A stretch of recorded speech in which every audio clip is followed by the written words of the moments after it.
Muchas gracias, hermano. Qué bueno verte esta mañana. That's usually how we begin our morning, so Dan is right. There's a lot of Spanish. I was telling the brethren this morning, it's great to be able to speak English this morning with the presentation. How wonderful it is to be back at Palm Beach Lakes Church of Christ. I've heard it said many times, and whenever I was attending here, Andrew and I were here, that there's no place quite like Palm Beach Lakes, and that is absolutely true. It is wonderful to see each and every one of you, your smiling faces. And it brings us a great joy this morning to bring you news from Paraguay, the mission field where we're working. If you have your Bibles, would you turn with me to Acts chapter 14. In Acts chapter 14, verse 25 through 27. I'd like to read those verses. Every time we have these type of reports, this is the precedence for these type of reports. When it reads in Acts chapter 14, verse 25, "Now when they had preached the word in Perga, they went down to Italia. From there they sailed to Antioch, where they had been commended to the grace of God for the work which had completed. And when they come together and gathered the church together, they reported all that God had done with them, and that he had opened the door of faith to the Gentiles." This was whenever Paul and Barnabas had come back from being out in the mission field to report back to the church that had sent them out what God had done in the mission field. And that's what we're doing this morning, is to come back to the church that has sent us out and to report to you what is happening in Paraguay. Now, I know a lot of you might remember where Paraguay is. We've talked about it a lot. It's right in the heart of South America. And we work in the city of Asunción. So that you have a better idea of that city, you can see it's right on the side of a large river, the Rio Paraguay. This is a street-level version, a street-level photo of the city, kind of give you a little bit of idea of what it looks like. And then another view looking back towards the river. Paraguay, as you've learned from many of the reports that we've given, has just a very rich and diverse culture. It's a lot of fun. For example, the tea that they like to drink, the yerba mate, they drink that all day, every day, 365 days a year. Lots of different parts of their culture are very interesting, including the dos besos. You see the two young ladies in the bottom right there. That's where they walk up and they greet each other with the two kisses on the cheek, the mwah, mwah. And the girls do that to each other. The men greet the women that way, and I am so thankful that the men still just shake hands instead of that kiss. So that's one of the parts of the culture that we really enjoy. Let me say, we thoroughly enjoy being in South America. What a blessing it is for us to be able to be there. We want to say thank you for your support. Andrew and I have really grown a lot within the work, and it's just a real joy to be there. We feel blessed to work there. But it's always good to ask your missionaries, what are you doing? Great that you're there, but what are you doing? And what is a missionary's job? A missionary's job is to evangelize and train. That's exactly what we're trying to do in Paraguay. Andrew and I finally, after a few years, are able to speak the language better. We're able to conduct Bible studies and preach and teach in Spanish. And so we have several Bible studies that we do in a group setting throughout the week. We have many personal Bible studies that we're doing, as well as leadership training. We're trying to mentor, as well as, if the Lord allows us, to be planting a new congregation, which I'm going to tell you about in just a moment. This is the Church of Christ that meets at Avenida Sacramento in Asunción, Paraguay. This was on our Friends and Family Day. And the church has grown considerably in the last few years, and I'd like to show you what God has indeed been doing in Paraguay through the hearts of those who've received the Word. From the time we were here last year in May until now, these are the baptisms that have taken place, the things that are happening. For example, when we were here last year, just about ready to go back, Ruthie Pacua was baptized. Ruthie came to us through some friends that had obeyed the gospel, and through that she obeyed the gospel. Well, Ruthie is very evangelistic herself, and so she took the gospel to her sister, Miriam. And so after some study with them, Miriam and her husband, Guillermo, were baptized in September. Through that same group of people, friends and everything, Catherine Pascaltini was baptized. This past year, Maria Teresa Vieskin was baptized. She come to us from a denomination. She had been concerned about the things that she was seeing there, and so she was asking questions, and she was baptized this last year. Adriana Gonzalez is a young lady who we had hired to clean the church building, and after a few weeks, she began to ask questions. And so when you have a building full of preachers and missionaries and people willing to share the gospel, she got her questions answered, and she obeyed the gospel in December. Javier Zarate is the fiance of our sister in Christ, Maria Jose, and he studied by coming to the home Bible studies where her family were having studies. And after some time, he obeyed the gospel. He is a lawyer, and so it was interesting to watch him approach his understanding of the Bible through the various forms, especially the book of Acts and what took place in those conversions. Now, I'm going to go back a couple of years because this is important to show you. This is Ramon Paredes. He was baptized in November of 2010. Ramon is very evangelistic and is constantly talking to people. He come from a drug and alcohol background, cleaned his life up, and is now a very faithful Christian. He took the gospel to his brother, Hector Paredes, and Hector and his wife, Patricia, both studied the gospel and need to be baptized. Now, Hector and Patricia were living together and have a small child, and so we explained to them that that's not what the Bible, that's not according to the Bible, and so they knew they needed to rectify that situation, and so Patricia decided, well, we want to get baptized in the morning and then have our wedding in the evening. And so September the 22nd was just an absolutely beautiful day to watch these two souls being added to the Lord's church, and then that evening being joined together in holy matrimony. So just an absolutely beautiful day. And then Ramon also brought his fiancée, Elvira, to the church. And she comes to us from the Jehovah's Witnesses, and she had a lot of questions trying to understand what the Bible teaches in regards to salvation, to Christ, and things like that. And after a long study and several different people being involved in that study, she obeyed the gospel. Silvina Jimenez come to the church through a program that we have that's called Learn English Using the Bible. And so she went through that program. She got to the point where she was studying and searching for truth. We used that in order to teach English, to the point that she realized she needed to be baptized in order to be saved. And so she was baptized, and then she spread the gospel to her sister, Fabiola, who was baptized. Her husband, Rodrigo, is still studying and still trying to work out a few things in regards to his salvation, but they're both very active in the church there in Asuncion. And then they preached the gospel to the younger sister, Jasmine. And so you can see what's happening here. The brethren are taking the gospel, and when we read those verses that say he and his household were baptized, we're seeing that very thing happening in Asuncion. Now, Vicente Martinez is the gentleman I told you about a couple of years ago who walked into the church building with his Bible open and said, "Is this the church that I read about in the New Testament?" And I like to call him Cornelius. Well, Vicente has been growing and understanding, and we had studied with Vicente in his baptism. He answered all the questions correctly. He knew what baptism was. He had studied his way out of denominationalism and realized he needed to be baptized, and was baptized according to what he said, according to what the Bible taught.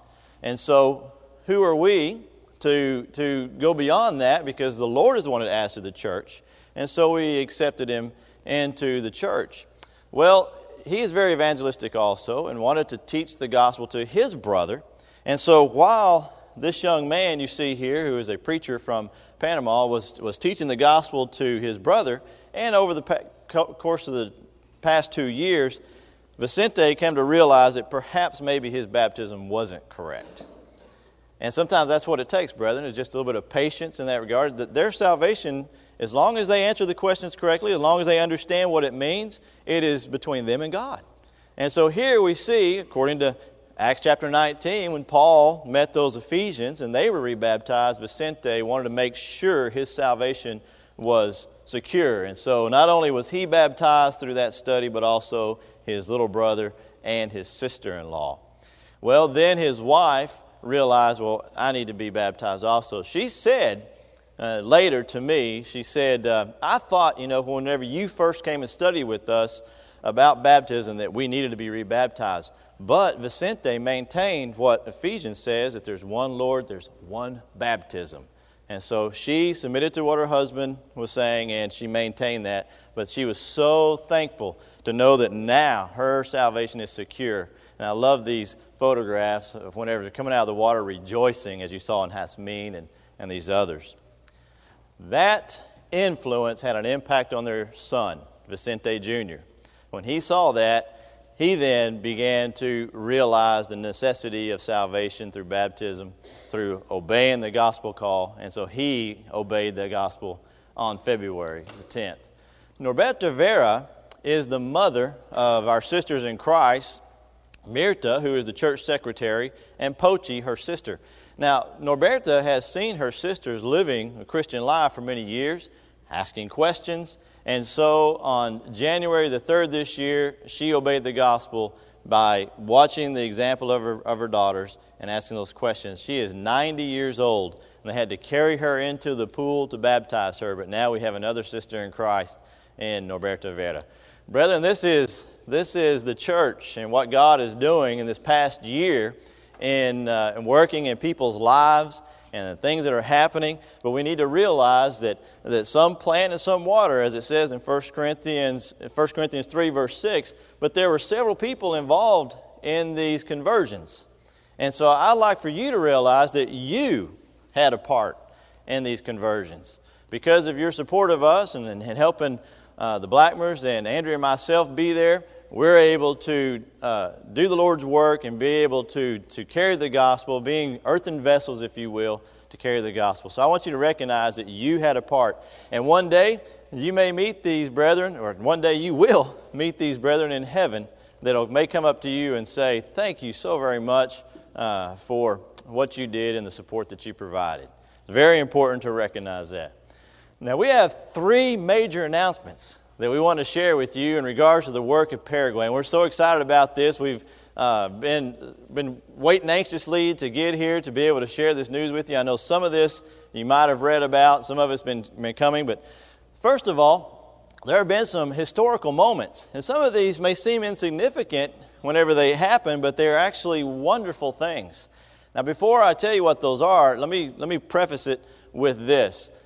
How would you feel if somebody were to move to West Palm Beach, and set up a congregation and invite you to join? It was right there in your neighborhood, and so you joined the Lord's church there, joined that congregation, started worshiping with them, and then they never gave you any responsibility, never allowed you to participate in the decisions being made. They kept control of all the money, and this went on and on and on to the point that all you were just a bench warmer, really, while they maintained all the decisions.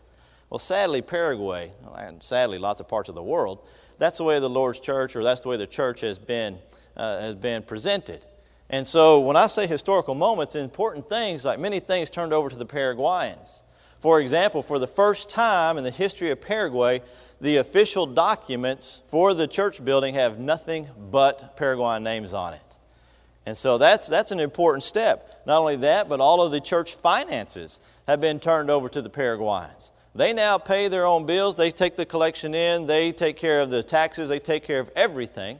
And that gives them the ownership in the building. In fact, I believe the Americans could pull out right now, and the Paraguayans would be just fine on their own, because they have everything under control as far as their church building, their congregation, their local work. Then they have also we finally just stepped back, and now they decide their own goals, and only their goals are published. Now, setting up a work, it requires the missionaries to do a lot of these things at first, but there comes a point when you have to turn these things over to them, or allow them to start doing these things, and that's why it's exciting and why we call them historical moments. In fact, even just things like the church building, the mission team has had a plan.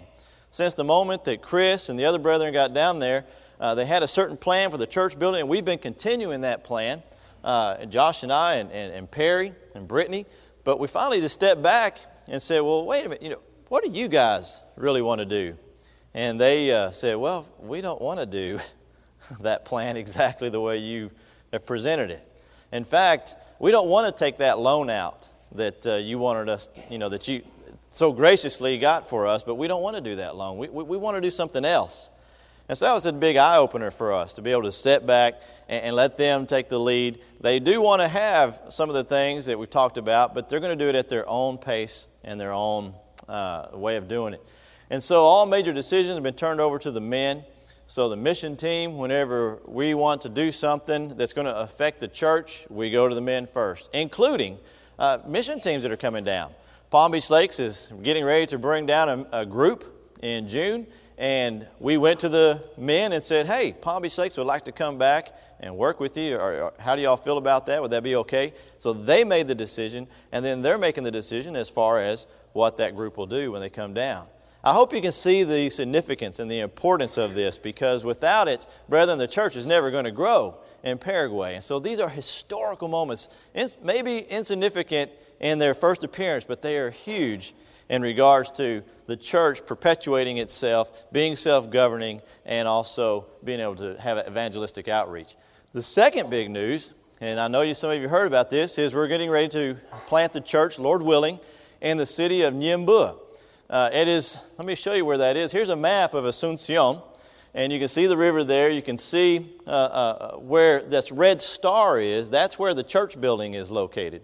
The blue star is our sister congregation, Centro, the downtown congregation, and the green star is where Andrea and I live. Just kind of give you a relation of where everything is. It takes us about 20 minutes to get to the church building whenever traffic is working with us.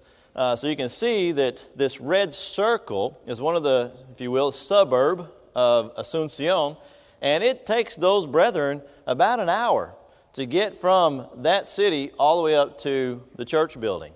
And so that's where Vicente lives, that's where some of the baptisms you saw, that's where a lot of them live. We have about 15 people that live out in that area, and they are ready to try to start the church there on their own. So hopefully, when we get back in June or July, we're going to, if the Lord willing, we're going to start a new congregation in the city of Niembua. And then the third big news I'd like to share with you is the opening of the Asuncion Bible Academy. We're very thrilled about this, very excited about the possibilities of this. We basically had a large group of young people that were hungering for the Word and wanting to know more about the Bible, wanting to evangelize their friends. And so the men of the congregation decided that we need to have a special program for these young people. And so we set up what we call a Bible Academy, a discipleship school. And that is so that we can have training to help them to grow, to be evangelists, teachers, preachers, just workers in His kingdom. Now that's the big overall picture. I'd like to give you a few more details of some of the things that have been happening, the activities and events that have taken place this past year, since the time that we were here last year. This is the current team with the Blackmers and Andrea and myself and Brittany and Ollie. And you might have heard Brittany is pregnant. She's going to be having her first child in August, and so they're really excited about that. The team has changed since we were here last year because Brother Perry and his wife Alba, they are now finished with their commitment to the team. Now, they're not leaving Paraguay, but he's going to stay and continue working with the academy, and he's also helping facilitate, hopefully, a radio program. This picture you see are a couple of gentlemen that came down that are trying to help us with the radio program to start. And through this team transition, a lot of questions were raised and a lot of things we wanted to avoid and pitfalls and things like that. So we invited Jerry and Gail Heydrich to come over and help us in a team workshop, and it was very beneficial. And we try to do that each time there's a major transition within the team. The main thing that we do weekly, daily, are Bible studies. Anywhere from these group Bible studies in people's homes. We try to do that on Tuesday nights, Wednesday nights, and Thursday nights so that everybody has an opportunity to study, to get into the Bible during the week, not just on Sundays. We have special men's studies, women's studies, personal studies. You can see here Hector and Patricia, we're doing a new convert study with them. This is a typical Sunday morning, just like we do right here at Palm Beach Lakes. We'll have a Bible study hour where we have various things that we've been studying. This was a study on deity, which was a really interesting study. The other activities we do are, as we mentioned, learn English using the Bible. These are our current students. This is Adriana and Sergio and Blanca. All three of these students have advanced into the Searching for Truth material, and that always generates a lot of questions. And so it's always exciting whenever we start studying that material with them in English. We have had a couple of vacation Bible schools. In fact, Chris Fry brought a group down and helped us with one of our vacation Bible schools. You can see that group right there. That was Chris's group. And then men's retreats, special studies. This is where we do our planning and goal setting and things like that into special studies. We even had a study on leadership. That was a 5-week intensive study that was really beneficial for the men. The women are continuing with their monthly teas. They get together and they have a devotional and a time together. And this affords an opportunity to invite your friends, invite people to come and get to know some of the people in the church. And then we have a congregational retreat where we go to a camp, and once again, an opportunity to invite friends and visitors to come and get to know the church a little bit. And always there's breakout sessions and good Bible study. And so that's some great activities. And then Andrea has had an opportunity to have an influence with some of the young ladies there. And I know a lot of you know what Pinterest is. And Andrea likes to have these Pinterest parties where they'll pick out a craft, and then she has lots of things that they can use, so they'll come over and they'll make these crafts, or they'll have a spa party. So it's been interesting, the influence with these young ladies. One of the things that we've done to try to do more of an outreach in the community and stuff, as well as making contacts, was a project that Brittany presented to us that we like to call Comfort in Times of Pain. Some of you might have heard of it. It's a Bible study for those who have lost a loved one, experienced a traumatic event or something in their lives. And right now we have 7 ladies from the community. We offered this, opened it up to the community. We have 7 ladies that are studying, going through this program right now that are not members of the church. And so they're already asking questions and starting to realize the importance of the Bible and the comfort that it brings. And so Brittany spearheaded this, and we had it translated into Spanish and the more emphasis on the Bible. We took out a lot of the denominationalism that was in it, and it's so far been very successful. We have a lack of materials in Spanish, and so the team also paid to have a book translated by David Sproul called Baptism Unwatered Down. Had that translated into Spanish. We're using that in Paraguay now. I also wrote a book on fundamentals for new convert study. And so we're just trying to do everything we can to provide more materials there in the Spanish-speaking world. One of the things that we do is these Skype calls. I know Josh has preached here as well as I've had the opportunity. This picture actually is me preaching in Milton, Florida at Margaret Street from Paraguay. Well, we got to thinking about that. So, wait a minute. If we can do it that direction, why couldn't we do it the other direction?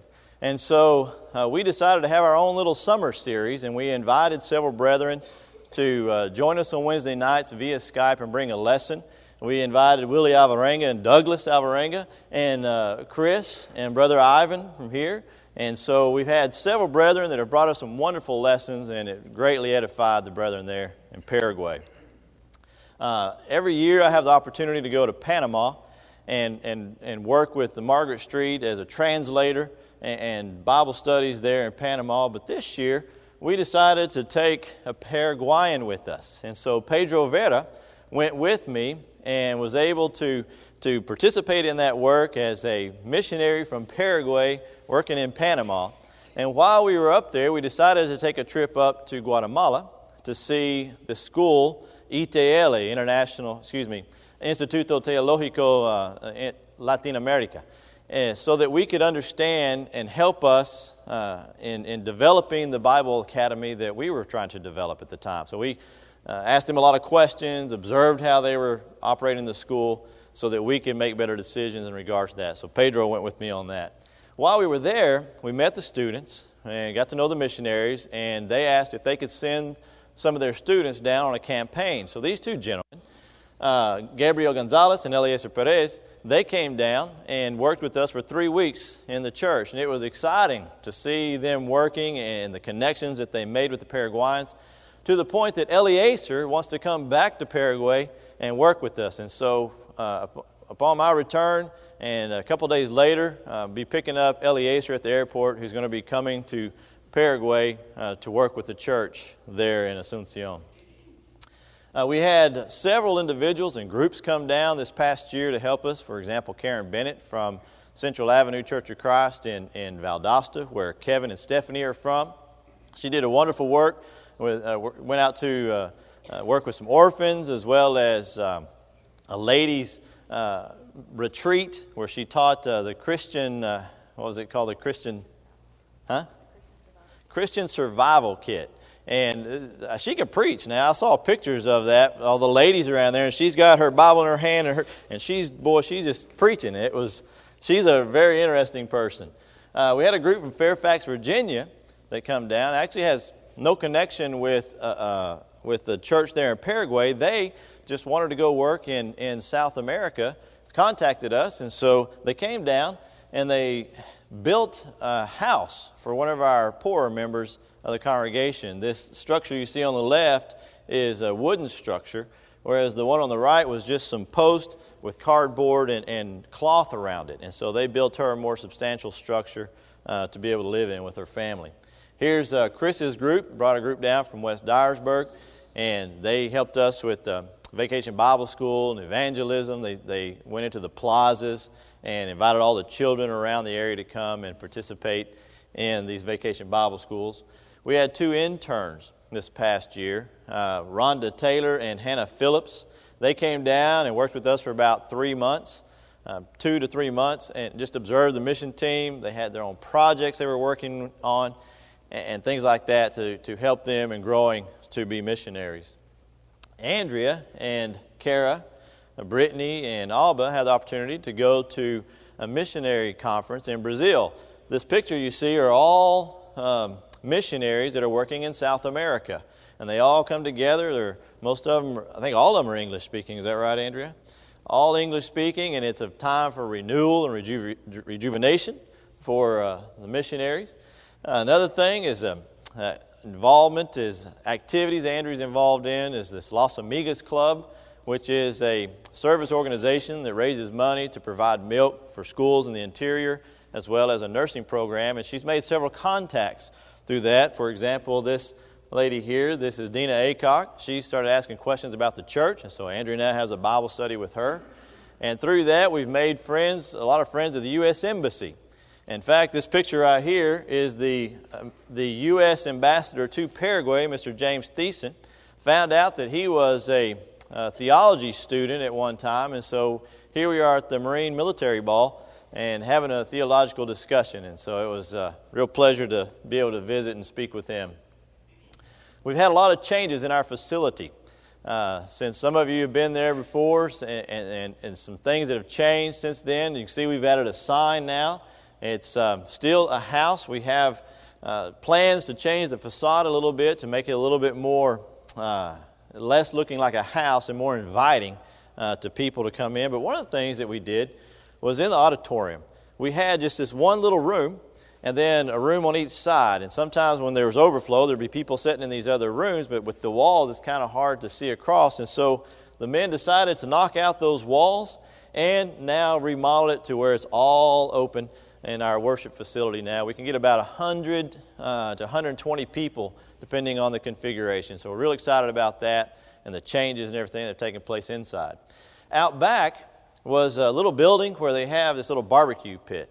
And we got to thinking, wait a minute, how many times have we used this thing in 2 or 3 years? And we've only used it maybe once. And so the men have been trying to figure out what we can do about having a baptistry. And so somebody came up with the idea to take out the barbecue pit. I know that pains some of you men out there, but take out the barbecue pit and put in a new baptistry. And so now we have our own baptistry there on the premises.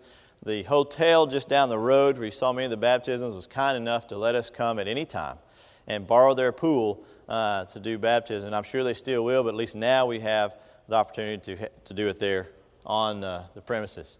Now behind that little building, behind that barbecue pit, was this little room, and it had all these columns, this nice little patio out there. We got to looking at that and said, hey, if we close all this in, we can have some more dorms and more spaces for people, for students, for groups that come down and things like that. And so it's now been closed in, and we have all this space to be able to use. And so there's been a lot of changes taking place and a lot of activity in the last several months.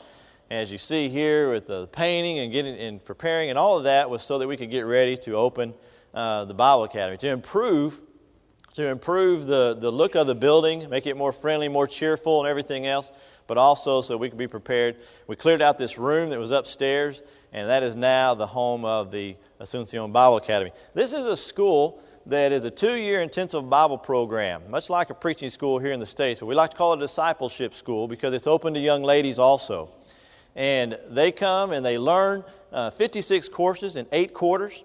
There's campaigns every quarter, but one of the main emphasis is on hands-on training, where we get them out doing ministry personally instead of just lecturing.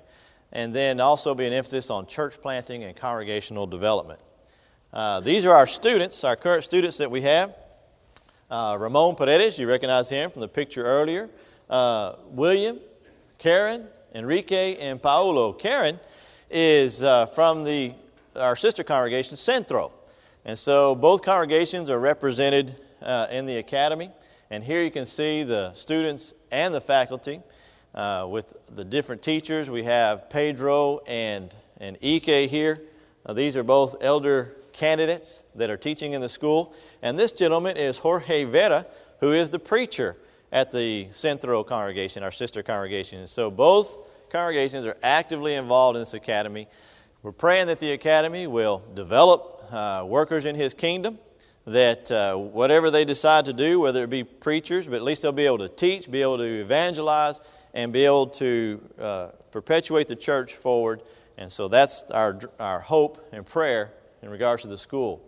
Now we have partnered with Bear Valley as an extension school program. And what Bear Valley does is they send teachers down at their own expense once a quarter to teach various classes for us.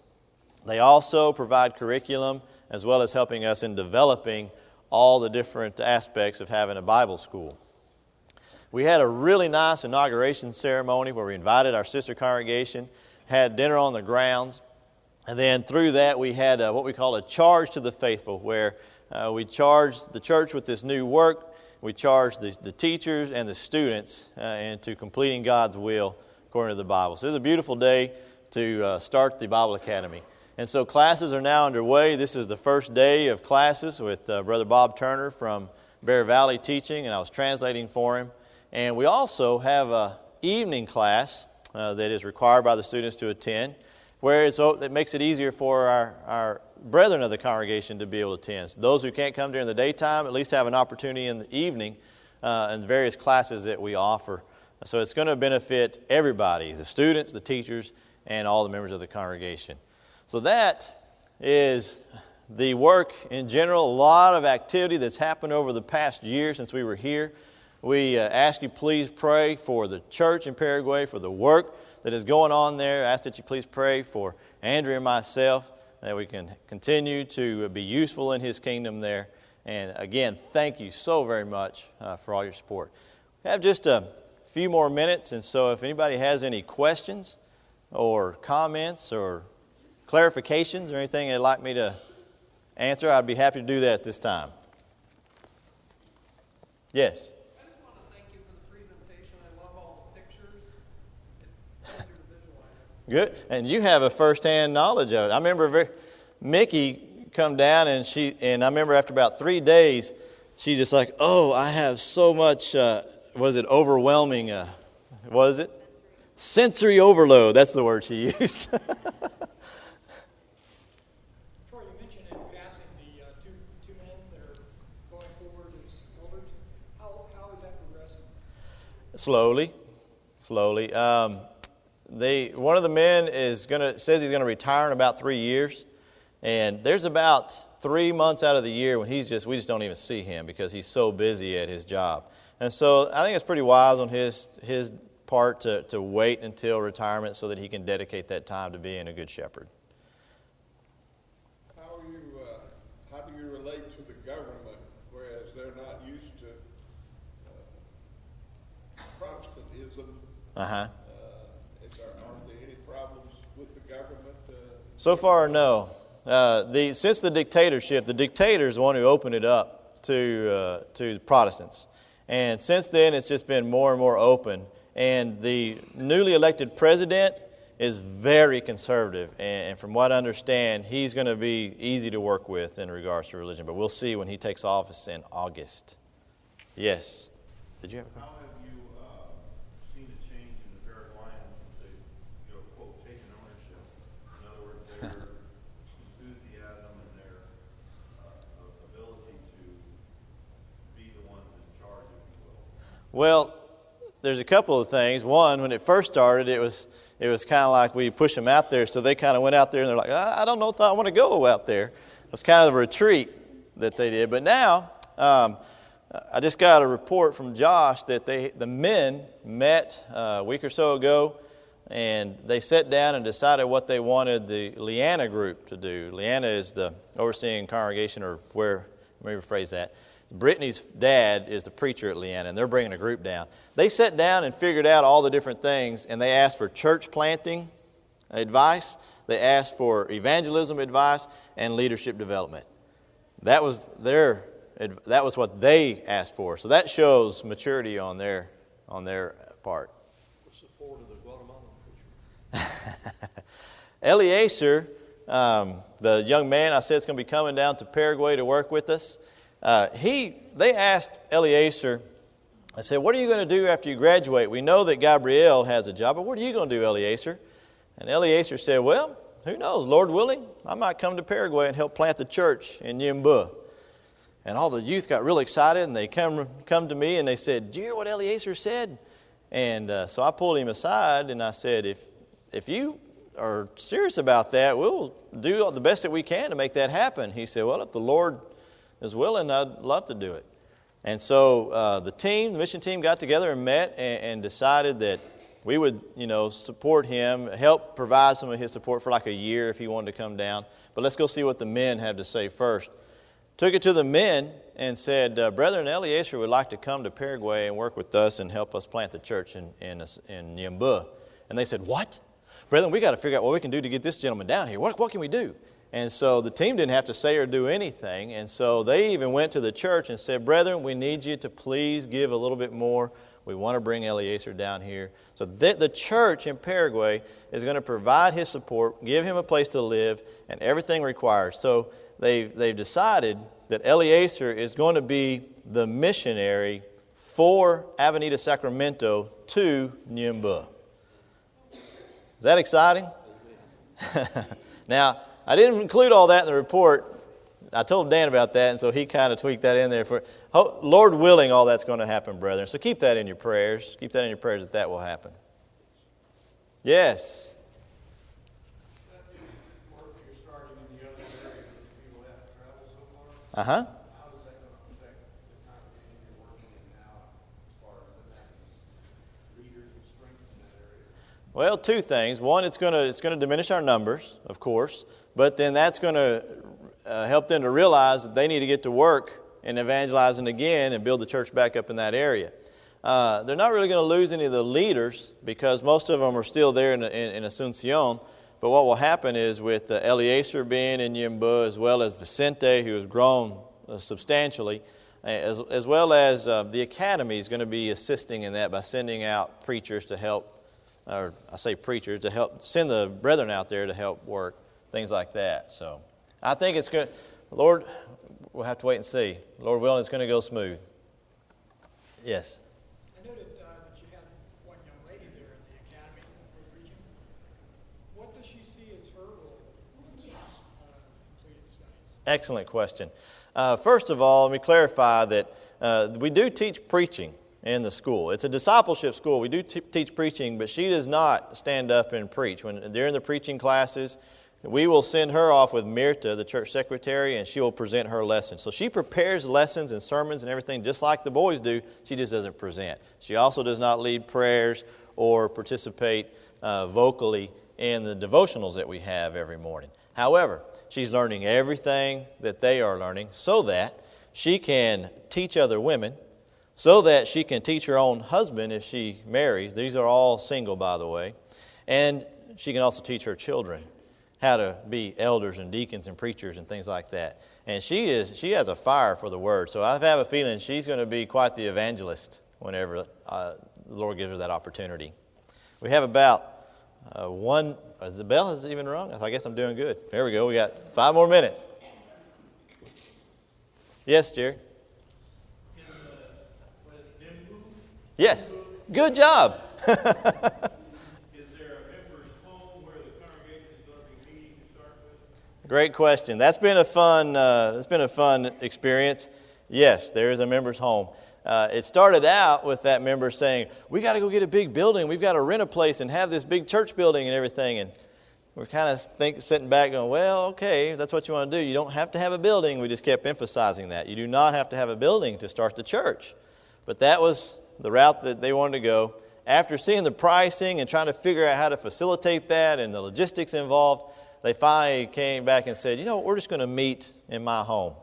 And so we're thrilled about that, just that process. And so that's why the missionary is trying to step back. We're trying to guide and teach, but not impose.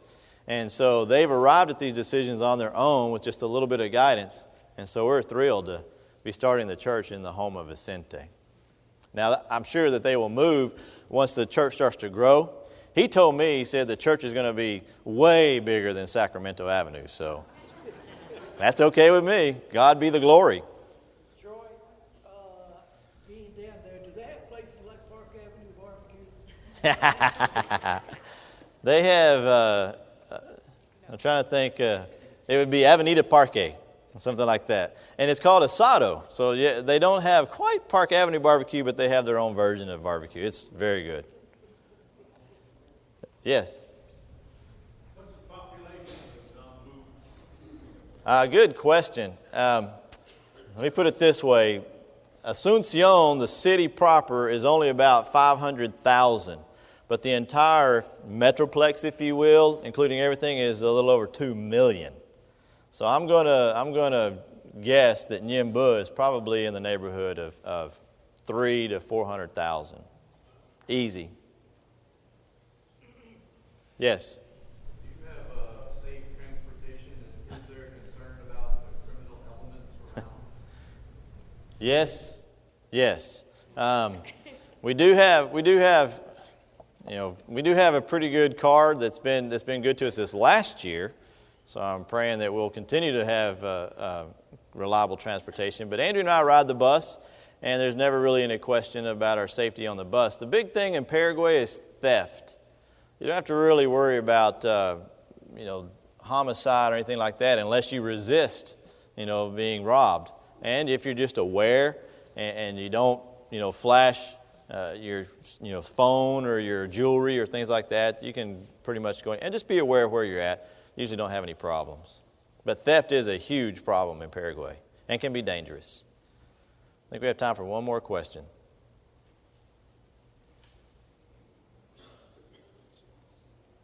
All right. Again, thank you so very much for your support and we again ask you for your prayers and that you please continue to think of Andrea and myself as we're there. May God bless.